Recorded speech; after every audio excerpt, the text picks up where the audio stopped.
All right, now let's talk about this. Don't shoot the messenger, okay? You guys know a lot of people are talking about whether or not Biden really wants to do this. So, Chris, I start with you.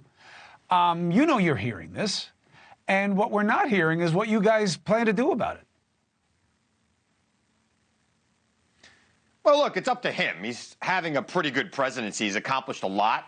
Even inflation is coming down now, so the economy is moving in the right direction.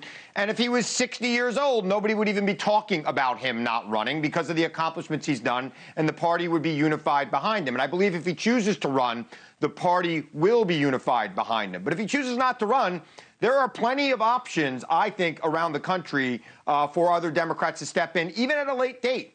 Governors like Gretchen Whitmer in Michigan, who's not being talked about very much by anybody other than me, quite frankly, I think would be an excellent candidate to run for president of the United States. She took a trending red state, Michigan, in the heartland of this country, and turned it bright blue.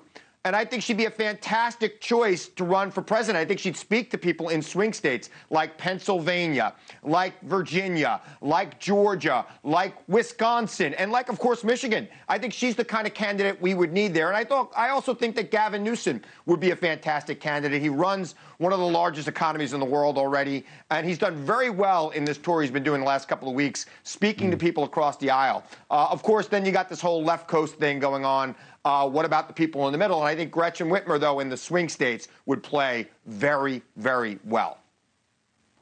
All right, Doc, what's your take on the situation, Dr. Chavis? And, obviously the concern is that if you do it from the outside, whether it's Brother Cornell or anybody else who wants to get involved in the third party, you only hurt the Democrats. How do you deal with that, Doctor? And what's your assessment of whether Biden's going to be the horse?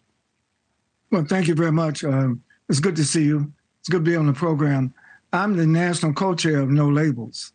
And one of the things that we are exploring by getting ballot access in all 50 states, and including the District of Columbia, is to have an insurance policy in case things are not right in 2024. If you're going to have a plan B or a plan C, you better start working on it now. Can't wait to 2024. And so No Labels believes that the majority of American people don't want to see a repeat of 2020. That's what all the polls say. Mm-hmm. And so the question is, if there's going to be a unity ticket that is a Democrat and Republican, or a Republican and a Democrat running together as president and vice president, that can't happen if you don't have the infrastructure in place. So that's what we're doing in No Labels. We're getting ballot access right now. And yes, I'll be in New Hampshire with Senator Manchin on Monday, but that's right. Not to announce any candidacy. That is to roll right. out a public policy document called Common Sense Majority, the issues. So this is just not about a personality or a person. It's about the issues. What do the American people want in 2024? Right. That should be. What I don't understand is, why are you shaking your head so much, Chris? I've seen this before. I've seen this play before, right? Joe Biden won by 40,000 votes across the swing states in this country. We bring in a third party to run, and it's Joe Biden versus Donald Trump again. It is very likely that they're going to draw from Joe Biden. He's the president.